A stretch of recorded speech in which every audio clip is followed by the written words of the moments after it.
Assalamualaikum warahmatullahi wabarakatuh. Alhamdulillahirabbil alamin. Allahumma shalli ala sayyidina Muhammad wa ala ali sayyidina Muhammad. Nah, kembali lagi di channelnya Fahmi Batanghari. Nah, sahabat Fahmi Batanghari ya, sudah lama tidak upload video lagi. Kali ini Fahmi Batanghari kasih kejutan. Nah, karena sudah lama tidak upload video, dan ini videonya sekedar lewat saja teman-teman, tanpa direncanakan. Kita podcast bersama atau salah satu pengurus yang ada di Ma'had Tahfiz Nurul Quran ya teman-teman, yang ada di Depok. Oke, bagaimana podcastnya? Kita simak. Untuk itu terlebih dahulu silakan subscribe, like, comment, dan share. Kemarin kok Cari tadi lokasi ketahuan di mana udah. Saya sering juga nasihatin. Saya baru dapat kabar di semalam. Kabar apa nih? Kawan saya udah sering nasihati. Karena saya juga kadang pikir gitu. Sempat juga udah pacu. Iya. Gitu. Panas lagi. Kenapa kawan nasihat kawan? Udahlah, nggak mau nyawa sama-sama jalannya yang salah dulu kan. Udahlah, sudah. Gak usah gagal macam itu lagi. Cukup lah. Saya bunuh di haram dulu. Masih gue jalan. Ya udahlah, kalau sholat, sholat dulu. Di sholat, selawatan, malam hari tutupin. Iya. Nggak pulang. Lalu dengan berita malam sakit lagi ya, masuk pesantren. Udah lah, jalan Di mana temannya itu? Jakarta. Jakarta. Terus lagi pelajaran, punya rumah 2, punya apartemen di 2, punya usaha apa 2, habis kan? Jadi dia istilahnya itu, kalau untuk ekonominya itu dia mapan ya. Ekonominya mapan tapi duitnya haram.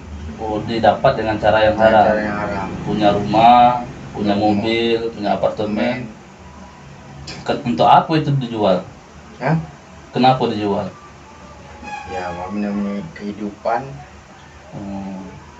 gengsi, pola hidup. Oh iya. Nah, kerja lagi dapat,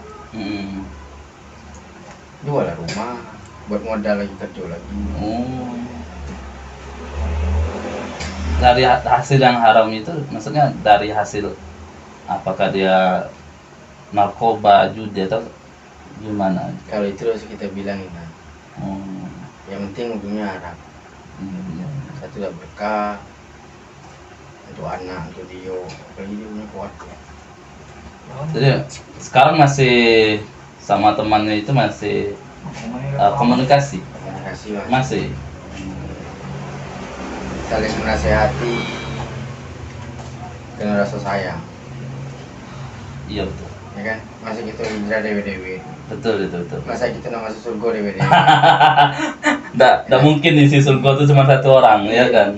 Dan rasanya sedih pula kalau saya masuk surga kan dia dak ya. Kalau dia sedih dia lah masuk surga, awak dak kan lagi dia awak tariknya gitu. Iya. Kalau awak masuk surga tadi kemarin kamu aja dan kamu masuk aku, asal kau kan. Mungkin begini nak. Mungkin ya di satu saat teman kita ini terpuruk, ya kan? Mungkin dari ekonominya, tingkah lakunya mungkin kembali ke masa yang lalu. Mungkin kalau kita kan yang namanya gini ya, iblis itu belum pensiun, gitu kan? Iblis lagi katanya hijrah, katanya ini, tapi kan iblis belum pensiun, masih saja menggoda umat manusia kan, dari depan, dari belakang, dari kiri dan kanan gitu kan. Nah, mungkin satu saat kalau kita mungkin terpuruk, mungkin dia sudah hijrah, hidup dia lebih baik. Jo, gitu kan? Kemarin kau nasihatin aku, nggak boleh begini begitu, ya kan? Jangan no kawan. Nah, mungkin dia bisa nasihatin kita balik, mengingatkan kita. Betul itu. Jadi kita jangan, contohnya gini, kalau kita pergi ke masjid di rumah kan, mungkin kita bisa gedor teman-teman kos kita, dor, yuk kita sholat, yuk kita ke masjid berjamaah. Nah, begitu kan sesuatu hal yang mudah dilakukan, tapi berat gitu kan. Kenapa itu sebenarnya? Zaman sekarang udah bisa pakai lisan ngomong. Nggak bisa lagi pakai lisan untuk menerangkan orang begini begitu. Kita pasti dicap. Kau siapa? Kau juga pendoso, ya kan? Meskipun ulama juga kau dosa aku lah, kan? Ya dah. Ibaratnya macam itulah kan? Iya. Cuman bisa tuh berdoa. Biarlah Allah yang mengubah. Kita ini manusia, bukan bisa mengubah manusia. Ya. Yang bisa mengubah manusia itu Allah. Yang penting kita terus kasih nasihat. Jangan sampai menyerah, nasihat yang baik-baik untuk kawan. Mana tahu kita terlintas miring lagi kan, dia juga nasihatin gitu. Kalau enggak dia mungkin ada orang lain nasihatin gitu. Sekarang tuh merasa diri lebih baik, itu yang masuk, jangan lebih parah. Betul. Kayak pengajian hari ini, masalah hati. Yeah. Kuncinya di hati. Kalau hatinya bersih, insya Allah seluruh tubuhnya bersih. Racun-racun yang sifat kikir, sifat dengki, sifat sombong itu pelan-pelan itu akan hancur. Entah dia dengan berzikir, entah dia dengan berselawat kepada Nabi. Dengan membenah hati kita, membersihkan hati kita. Proses kan? Proses. Sehari dua hari saya 2016 ya. Jatuh bangun. Maksudnya jatuh bangun dalam hal apa ini? Jatuh bangun dalam sedih mengamalkan ke hati. Saya Habib Soleh Ahmad Al-Atos, Bekasi Timur. Saya ikut majelis itu. Iya. Majelis itu saya ketemu beliau tuh di saat saya terjatuh lagi. Beliau mengasihi jangan tinggalkan sholat, banyak istighfar, berzikir, tutup dengan sholawat Nabi. Tiga. Yang pertama jangan tinggalkan sholat, kedua zikir, ketiga yang pertama tuh istighfar, sholat jangan tinggal, istighfar, zikir, tutup dengan sholawat. Pesannya ya. Tidur dan berada merudu. Habib Soleh Ahmad bin Soleh Al-Atos. Bekasi Timur tuh majelisnya. Iya. Malam Senin atau Selasa. Beliau tuh ngasih apa? Iya. Kita harus dekat para habib, para habaib, para ustadz, para kiai. Kita dapat berkahnya ya bersyukur. Kita dekat orang yang sering ibadah nih. Kita dekat dia udah dapat berkah. Berkahnya betul. Kita dekat orang tukang parfum, kita ikut lagi. Betul. Dekat orang tukang minum, lama-lama kita bisa minum. Iya. Tidak. Kayak bunglon. Bunglon tuh mau coba lah. Di mana tempat hitam pasti dia berubah hitam. Di mana tempat hijau dia berubah jadi hijau. Iya. Macam itu kayak bunglon. Tapi kan kita manusia bukan bunglon. Iya. Ibarat itu peribahasa. Manusia biasa gitu kan. Manusia biasa. Hai kau lur, kata dia. Cobalah dikit-dikit mandi be. Jadi bahasanya nih campur-campur nih, bahasa Indonesia sama bahasa Jambi ya. Kadang-kadang itu macam mana mau? Bingung pula. Bahasa Jambi, basing lah, campur lah bahasa. Tetap kita berneka tunggal ika, bendera merah-merah putih. Masya Allah. Ya, betul. Ya usah mana-mana kau orang Betawi, kau orang Jawa, kau orang Sumatera, tidak sama. Iya. Tinggi sama rata. Nah, itu dia. Ya kan? Duduk sama rendah. Di mata Allah tuh jati yang beda, yang bisa membedakan gitu tuh. Ya kita dewe yang beda, kau kaya, aku miskin. Belum tentu orang kaya itu kaya, belum tentu orang miskin itu miskin. Kalau seandainya orang miskin hatinya kaya, dia yang lebih kaya akhirat. Kalau orang kaya nyombongin harta apa, bakal habis binasa, bakal hancur, dunia ini bakal hancur. Apalagi kita punya anak, masukkan pesantren. Bekal sehingga-enggaknya walaupun orang tuanya salah, anaknya nanti yang dari kita ke surga. Apalagi masa kita salah anak kita lagi itu salah. Iya betul. Jadi bukan kita merasa sebaik sebenarnya saling menasehati. Iya. Jadi di pagi hari ini kita mendengarkan nasihat-nasihat yang mana nasihat ini mungkin tidak hanya bisa keluar dari lisannya seorang ulama. Nasihat ini mungkin tidak hanya keluar dari lisannya oleh para habaib. Mungkin beliau ini yang tadinya mungkin ya banyak pengalaman hidupnya, tapi kan lisan beliau ini juga keluar dari seorang habib, karena beliau pernah belajar dari seorang habaib ya, sampai ke beliau juga sama, berarti kita secara nggak langsung ya siap, terima kasih, secara nggak langsung kita belajar sama habib juga, tapi perantaraan Bang Ade ini. Lanjut Bang Ade. Jadi gini, pertanyaan yang selanjutnya ini sebetulnya hal apa sih yang membuat seorang manusia itu sulit untuk melepaskan dunia yang ada pada dirinya? Ini terkait dengan membenarkan hati. Lagi-lagi pikiran dunia, tapi dia berbicara akhirat, tapi sulit untuk melepaskan dunia. Kenapa sih hatinya itu saling terkait dengan dunia? Karena di hatinya itu tepat, hatinya itu membeku. Pikirannya dunia, hatinya kosong, ya kan? Mengeras. Dunia. Kita tahu dunia ini bukan hancur. Dunia ini akan binasa. Kita ngejar, udah dijelaskan kalau ngejar akhirat, dunia ikut. Ngejar dunia, Allah suruh, dunia lari. Gak akan dapat dan akan ketemu. Haram jadi halal. Halal apa lagi? Betul. Berat memahaminya. Akhir zaman ini benahi diri itu udah mulai dari hati. Iya. Hati banyaklah beristighfar, ingin kesalahan. Iya. Ya, orang kalau mau berubah tuh nggak mungkin. Kita berubah itu seperti anak bayi yang baru lahir. Kalau anak bayi baru lahir nggak mungkin langsung bisa merangkak, pasti digendong dan timang dulu. Ya betul. Habis ditimang baru diajar merangkak. Habis berangkat baru diajar di jalan. Habis jalan baru dia berlari baru bisa berjalan. Jadi salah satu caranya itu kan ibaratnya gini, apa yang kamu pakai itu bakalan usang, apa yang kamu makan bakalan hancur, ya kan? Apa yang kamu pakai bakalan hancur. Dunia seperti sifatnya sementara ya. Yeah. Sekarang kita manusia. Seandainya Allah kasih kita kasab bisa lihat di perut isinya apa? Tai. Coba, jijik nggak? Yeah. Apa yang mau kita sombong? Kemana-mana bawa tai ya, jalan-jalan ya. Apa yang mau kita sombong? Betul. Orang kumuh, lihat orang cupu, lihat orang kere kayaknya jijik banget. Kalau Allah buka nih perut nih, kita lihat ke perut, tai isinya.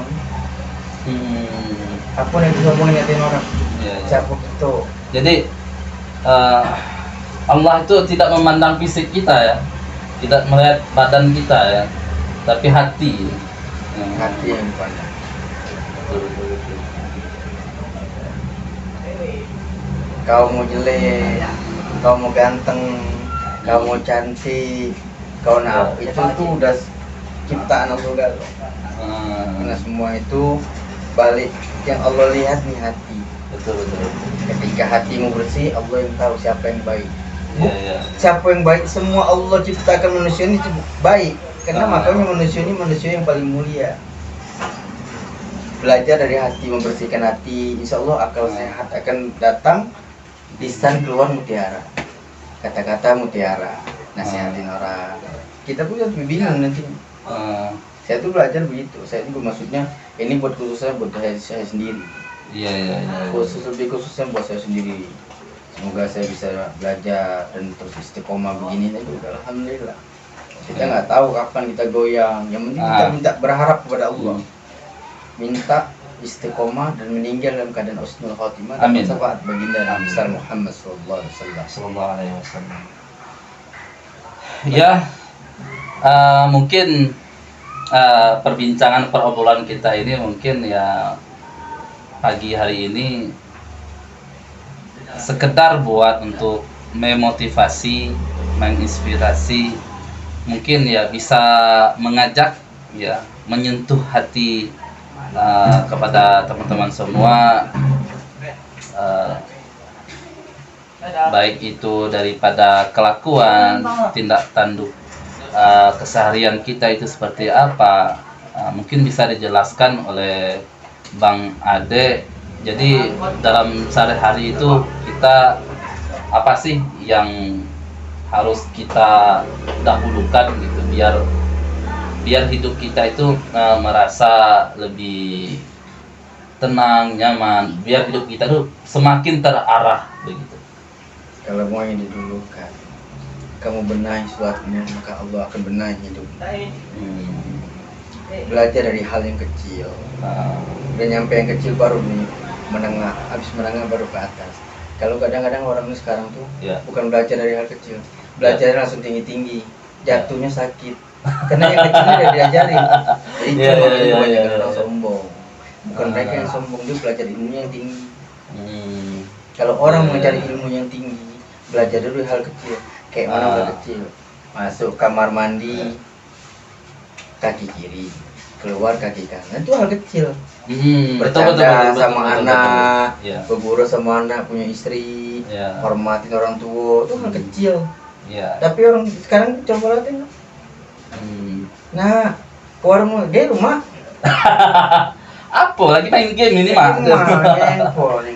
Iya. Akhir zaman itu harus dihindari. Penting ajarin anak, menghidupkan, kenalin, suruh dia sayang, ngefans sama para habib, para ustadz, para kiai, itu nanti dia tahu.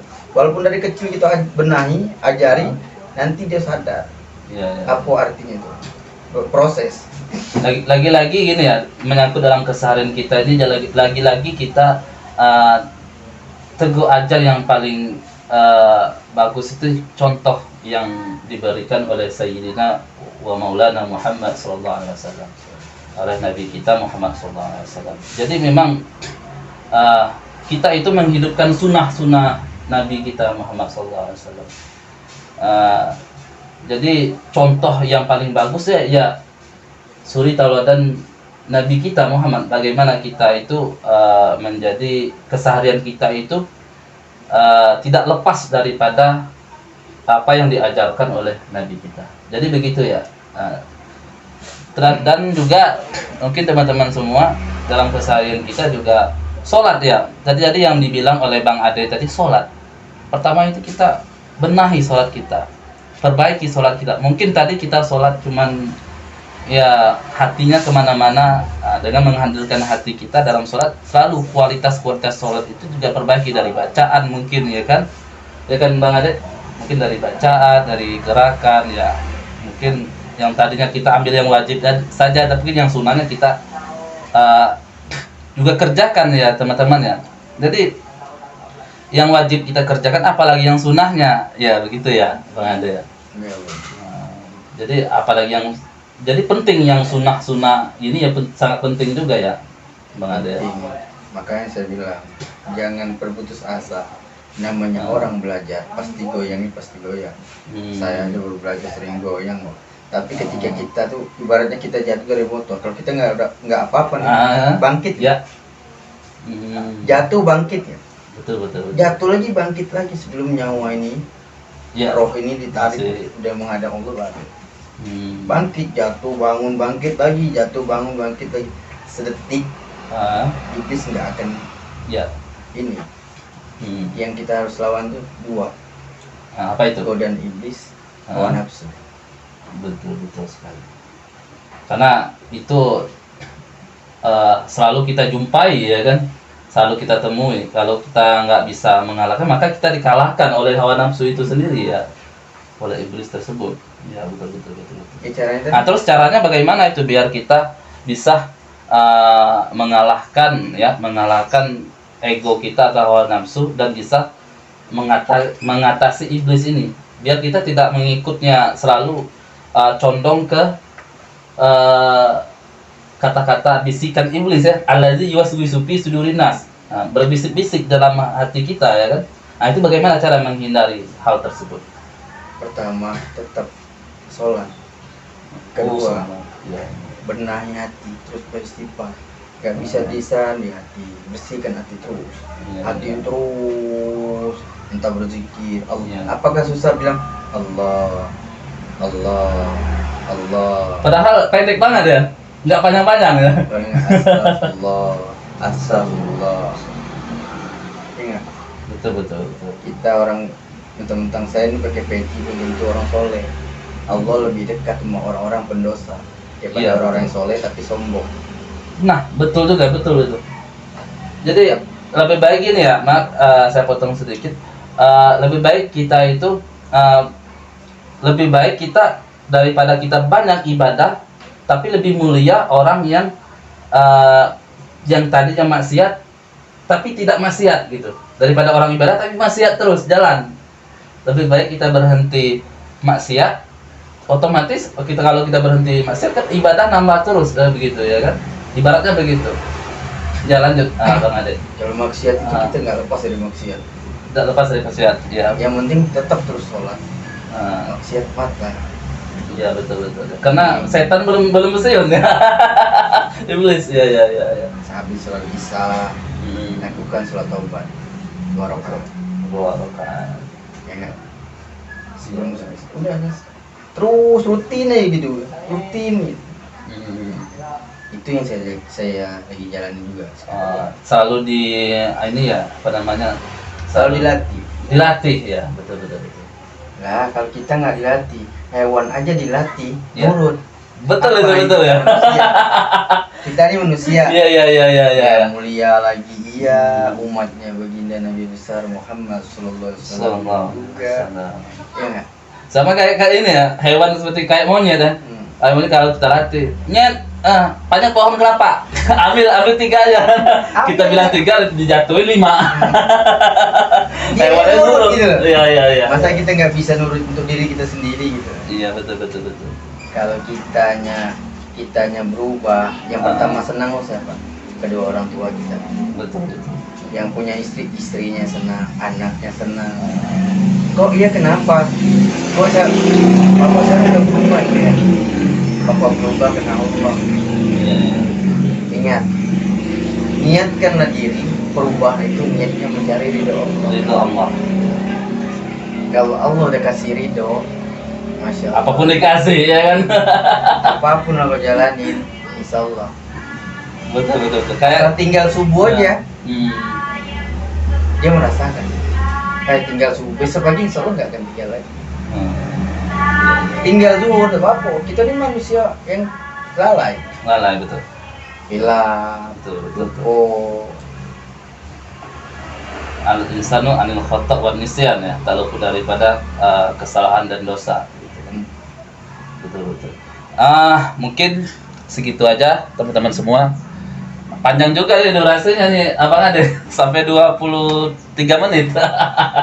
Gimana kan kita lanjutkan untuk episode yang kedepannya lagi nih. ke depannya lagi ini. Bisa berlanjut ya Bang Ade ya? Insya Allah. Ya, terima kasih Bang Ade sudah mengisi ya kita saling sharing mungkin dengan omongan-omongan yang seperti ini mungkin bisa bermanfaat bagi akhi saudara-saudara kita yang ada di luar sana. Amin.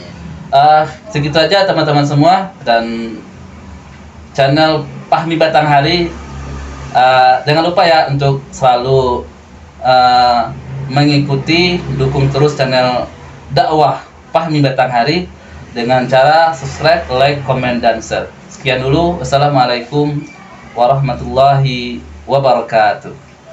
Salam.